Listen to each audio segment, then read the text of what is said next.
This episode of CRM Audio, the Microsoft Business Applications Podcast, is brought to you by Dynamics 365 User Group. Across the globe, Dynamics 365 User Group members share a common goal of maximizing and advancing the performance of Dynamics 365 customer engagement and finance and operations so that individuals and companies can improve operations, overcome obstacles, and exceed goals. Find out more at d365ug.com. We thank D365UG for sponsoring CRM Audio.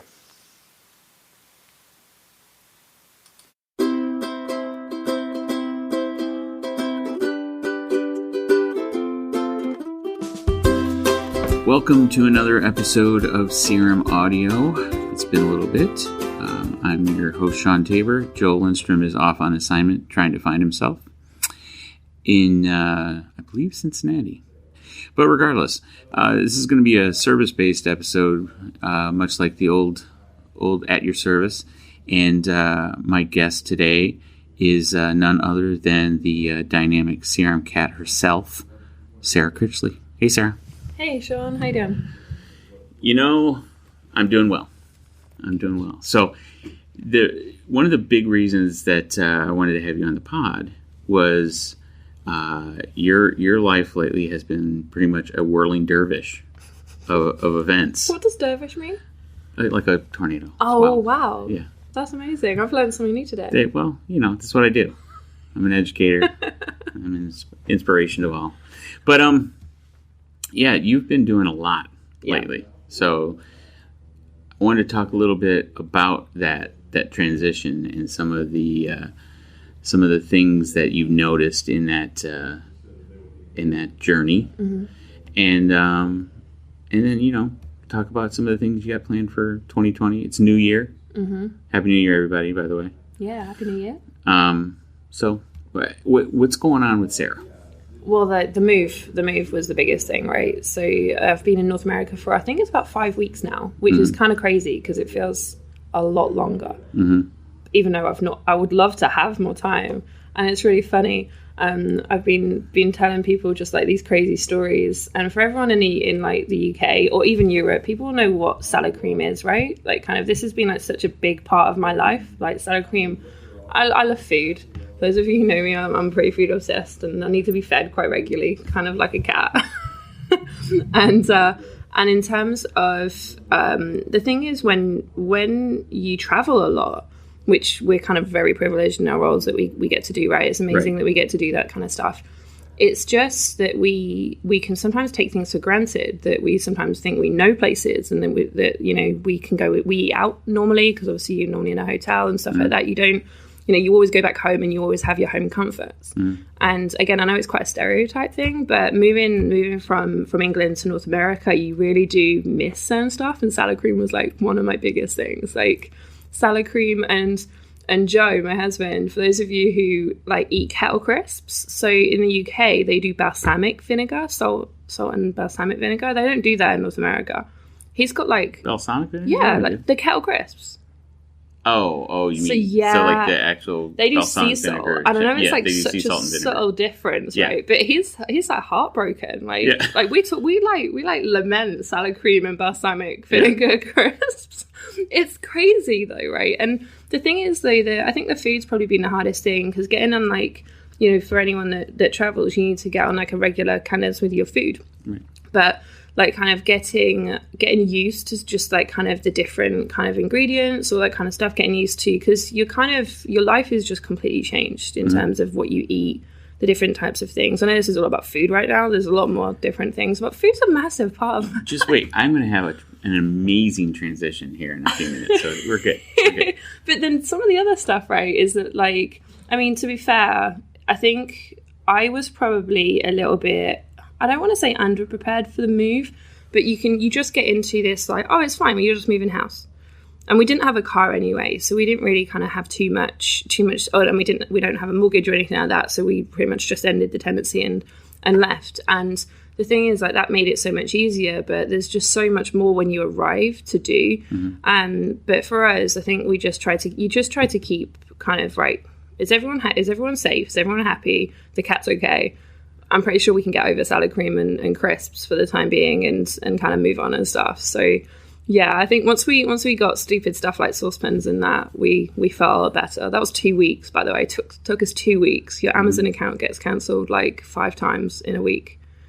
It got cancelled again last week. Even though we've got bank accounts and stuff, like there's still like kind of, and it's amazing just how much we take stuff like that for granted.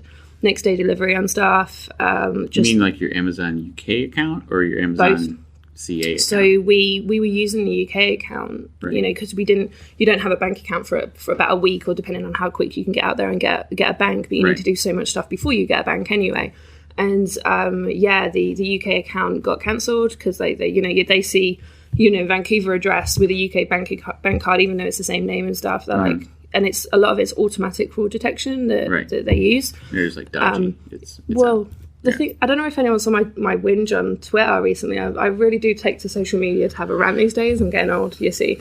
But so we called them up. We called Amazon up at one point. This was like probably the 10th time it got cancelled. And this was our CA account this time, not the UK. So I have no idea why the fraud detection alarm bells went off. But the thing is that someone went, so the customer service agent went to us, I can't see why the fraud detection got set off. I actually can't even go into your account because my system does not let me. And it's just like, I always like kind of love capturing those kind of like comments and stuff, like, because it's not their fault, right? It's not the agent's fault. They just get served a system. But I just always find it amazing that empowering people like that to actually, because the thing is, we just want to know why so we can stop it happening. Like, are we doing something? Have we got a comma in our address that's just like kind of flagging something that's wrong? And then we can actually, you know, get saucepans and use Amazon like everyone else. So yeah, it's always kind of funny, but things like that have been quite a whirlwind, as you said. So with that move though, how are you doing anything to kind of to document what your events have happened and things of that nature? Are you because I mean, you're, like you said, you're keen on social media, so I assumed something was. Oh yeah, for sure. So what we're trying to do, and it's always kind of, when you start a new project, you always kind of think, right, is this going to be possible to make sure that we can do something in the long term? Because, you know, we, like Joe and I, we blog, we do videos and stuff like that from Dynamics and business applications piece, but we really wanted to, especially some of the frustrations, we really wanted to capture some of the frustrations to help people out if they was to do the move, because I think more and more people are going to do quite big moves, like Europe to North America, vice versa, or whatever. And even maybe people who haven't traveled in the same way that Joe and I have, so they're going to get even more of a shock. So what we're trying to do is we've actually started recording some videos to try to hopefully release every week, and give people insight into, essentially, we've kind of split up into 3 things before the move. So things you can do. There is like a ton of stuff that you can do to make your move so much easier. Joe ordered like an airbed, things like that, like a duvet, pillow, because we arrived at like 10:30 at night, and it's like we've got our cats like kind of, and it's just kind of like, what do we do? Like if we just went to our flat, we would have been sleeping on a pretty hard floor, and it would not be comfortable. You know, things like that are really going to stain your experience of moving, and it's really hard to get out of that story in your head. So, you know, packaging all the stuff you can do to make your life easier. Then the second point was, you know, your first month or your first 1 to 2 months. Like I said, the saucepan stuff, expect things to not be normal. You know, we had to go get social security numbers, bank accounts, mobile phones, some of which are easier than others. You would have thought the bank account would be the thing that's the pain. That was probably the easiest thing, because we had probably the best customer service from CIBC that we've ever had. Like, and you know, I've got a pretty high bar for customer service. So, you know, and then whereas other things like the mobile phone was the thing that was probably took 3 times as long to get a freaking mobile phone number. So, and then the library card came fourth, I think, which obviously from a priority perspective was pretty high for me. So things like that, things to do in the first kind of like, you know, and what to do when your Amazon account gets cancelled. And then number 3 is then going forward, we really want to document some of our adventures, because, I mean, where we picked from Europe to North America, the climate, the things you can do are so much different. Like there's so much more accessibility with certain things. So we really want to document stuff and try to help people get the most out of moving. Right. So it's kind of funny, and I made this assumption that this was going to happen, but you're even taking moving, and while it is a project, You almost make it sound like it's a literal project. Yeah. Like something you're doing for work.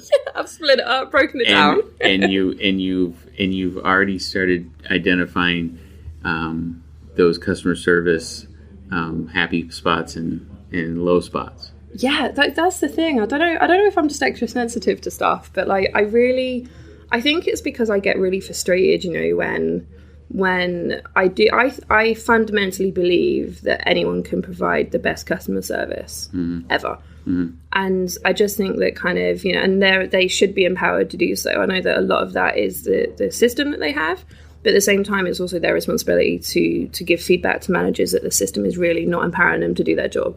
Right. And that's where they get that insight from. And, there was I started the Improving CX YouTube series, which was so much work. I'm hopefully going to kickstart that this year again. But these are the scenarios I really want to show people, right? Is because, that kind of, can't go into your account scenario. Like, think about it. I mean, working in business applications, can you imagine not being able to open an account? Right.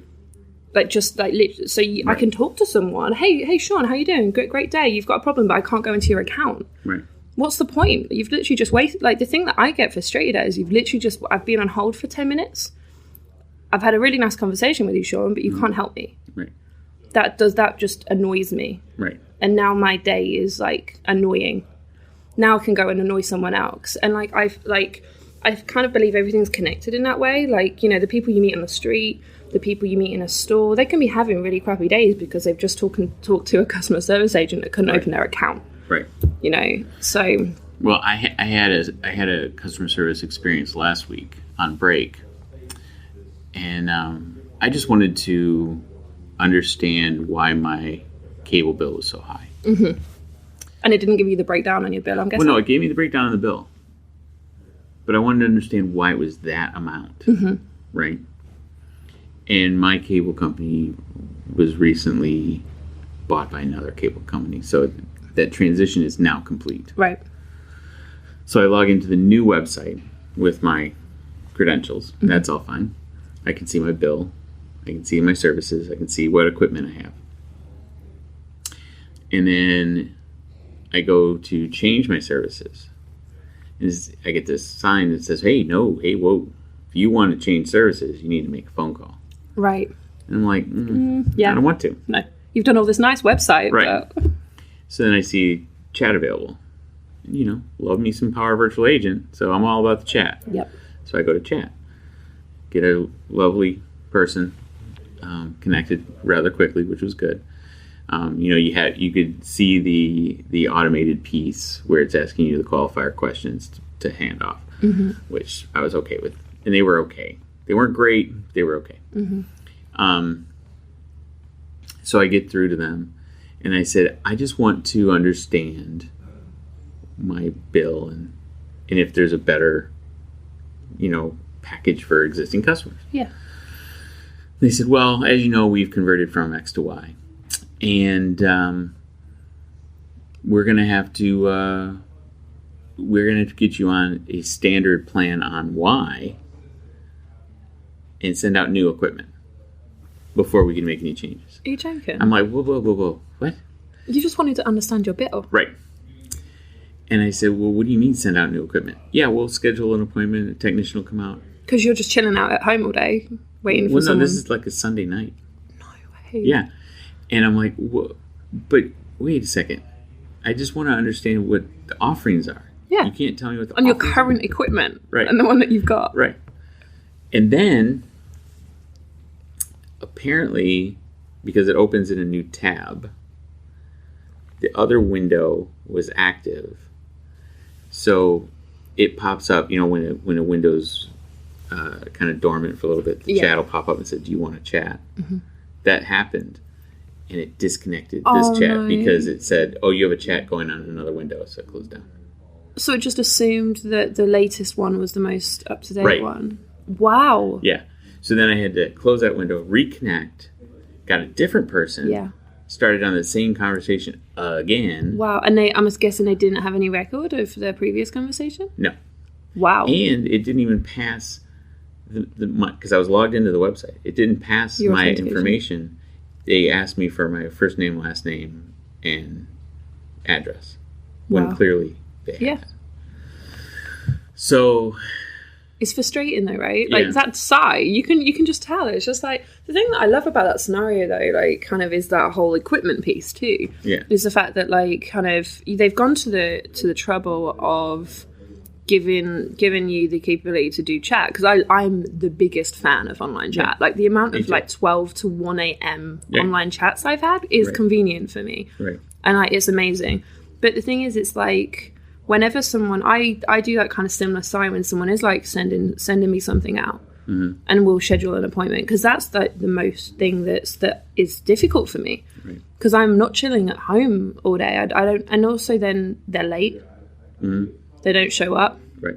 It gets rescheduled for the next day that I'm not there. Right. And then suddenly your piece of equipment, like things, imagine if that's like something critical. If that's my Wi-Fi, there is just no way that's like, which is another thing that Joe and I are going to do a session, like one of our videos on, because Wi-Fi and internet is like so important, like to make sure that I think that was set up before the cats arrived in our flat. Sure. So like, it's crazy though that, and how was your day after that? Like you was probably feeling a bit annoyed that you didn't get what you wanted. Well, very.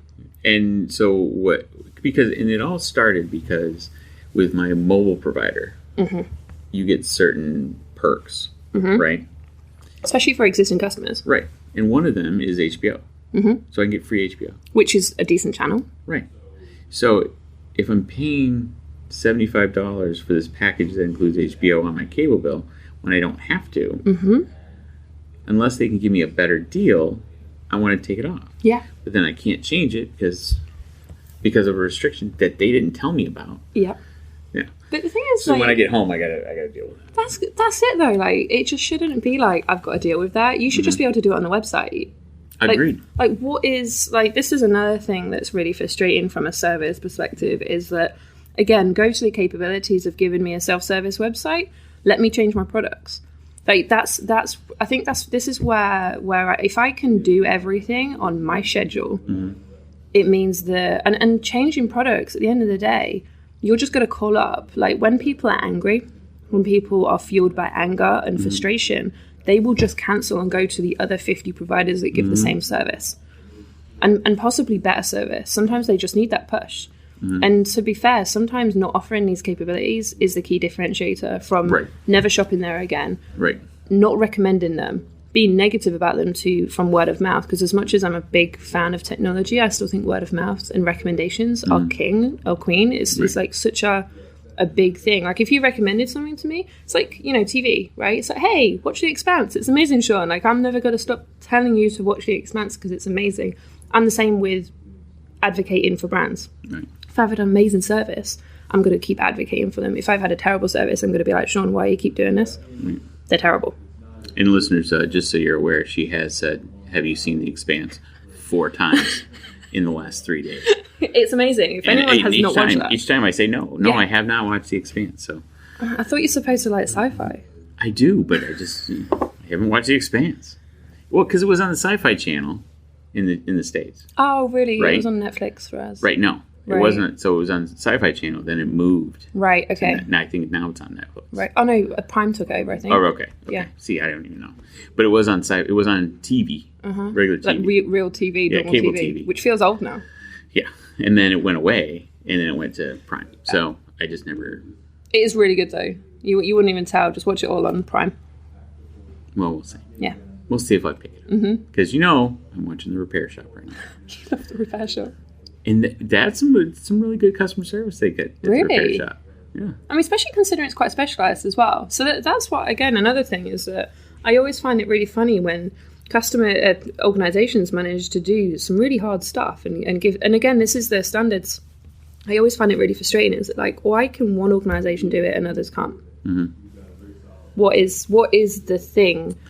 Well, I think that's just the personnel that they have at a given organization and their commitment to the service they're providing. Yeah, the commitment to the service, the customer, the thing that they're selling. Right. It's just, and one of the reasons I love customer service is it's often the most underrated, even though it's the most connected part of someone's business. It's connected to whatever products they sell. It's connected directly to the customers. It's connected to selling as well. Because like at the end of the day, the hardest thing is getting a customer. Right.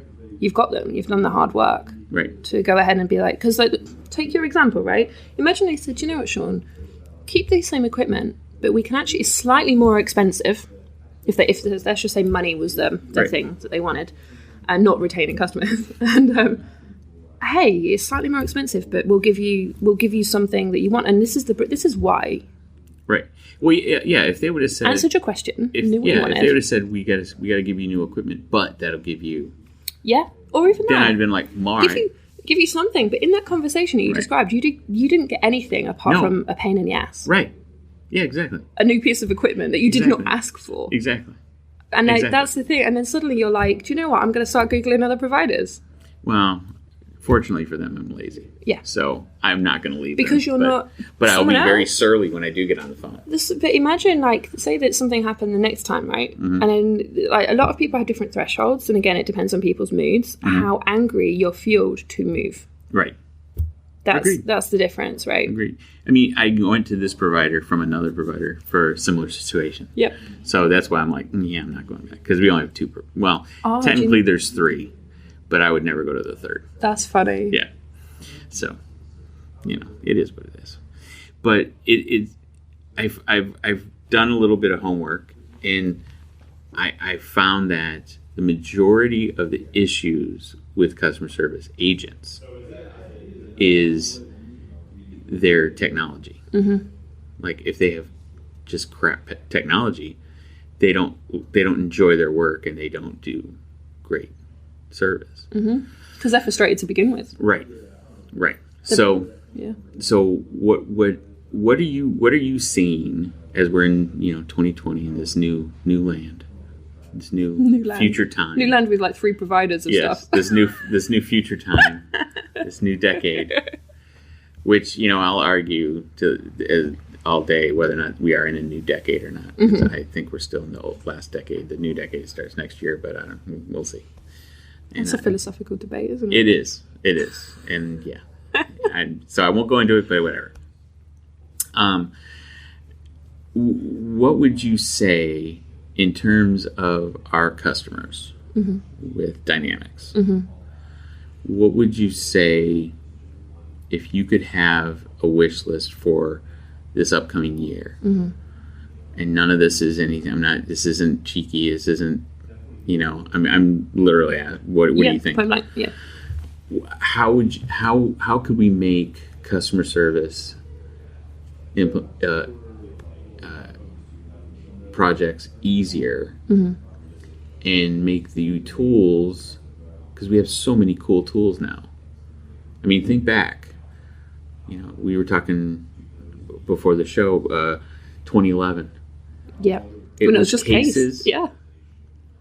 And you had a nice case. Yeah, that's literally the biggest part of the case was the form design. Yeah. You had routing. Yeah, to be fair. Wow, that's amazing to be appreciative for that, right? That's all you had.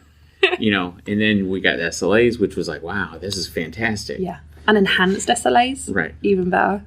And then we got business process flows. And now we had, even before all that, we had, I cannot remember the acronym for the precursor for USD, but we had it. And then we had USD, which was a big deal, even though it was a client app. And then we got multi-channel with some third-party providers. And we got the framework, the channel integration framework. And we got omnichannel. And we got all kinds of stuff. We have chat. We have virtual agent. We have portals. We have customer service insights, customer insights. Yeah. So there's so many tools.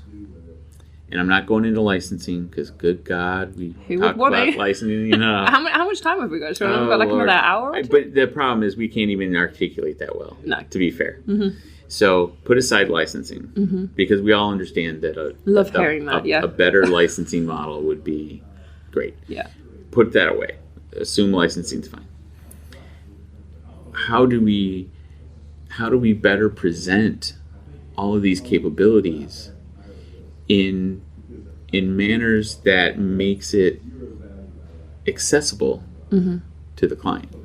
Oh god, that's a really hard one to like not talk for the next 2 hours on, because there's so many different ways you can approach it. And I mean, even just what you described, right, the timeline that we were discussing, like did you see how it accelerated suddenly with all of this stuff? And in addition to that, again, like customer service sits at the center of everything. So even things like the mobile application, do you remember when offline just went and now it's back again? Well, it's been back for a while, but as in like even just mobile offline affects customer service. Even things like field service capabilities affects customer service, because the engineer on site, all that kind of stuff. Yeah, everything feeds back to everything, right? RMAs, RTVs. Yep. And I think and marketing. I mean, the marketing app started out, I know that started out with a bit of a whirlwind, but even then that's grown so much. Like things like the capability to go ahead and schedule emails based on when people are more likely to open them. Things like that affects customer service, affects sales, it affects everything. But how we can better articulate all of that stuff, I think it all depends on what the organization's problem is. So let me backtrack a little bit. So you've kind of got the organization side, but then you've also got where they are from a technology perspective, and this also is also in a way helps us as professionals in the area, because people are converging in the middle of the Power Platform, but they actually come from different origins. We come from Dynamics. Some people come from Power Platform. And PVA, Power Virtual Agents, is almost like the connector, because even though that, again, started out as a Dynamics product, that's kind of been kind of centralized into the Power Platform and decoupled from the Dynamics brand, which is, I think, is a great thing, because it means that it can be embedded everywhere using lots of different technology, like even Q&A Maker, all that kind of stuff. So in a way, it's two questions to ask the organization. What do you want? What's important for you? Is it like closing a case? Is it case resolution time? Is it CSAT? Are you measuring CSAT? Is it like, what do your customers want? And also look at historical data, like what's been the most problems that your customers have actually been calling up at? Because again, this goes back to, you should probably fix your products if people are complaining about your products, and then it'll reduce the weight on a call center. So like, again, it's such an amazing discussion to have that could take weeks. Right, but where do you start? Because you could say, with customer service insights, I can take a look. It'll automatically suck in all your case history, and I can get you some trends, and I could show you where your volumes are. I can show you where your CSAT is. I can show you where all that stuff is. But then, where's your starting point? But then, how do you translate that into, okay, so now you have to have a good story in terms of, okay, we started with customer service insights. Suck all that data in automatically. You don't have to do any cleanup or anything like that. It'll automatically create topics. It'll auto do all kinds of stuff like that, right? So we can install that or connect it. We don't even have to install it. It's web based. You would connect that, but then what do I do?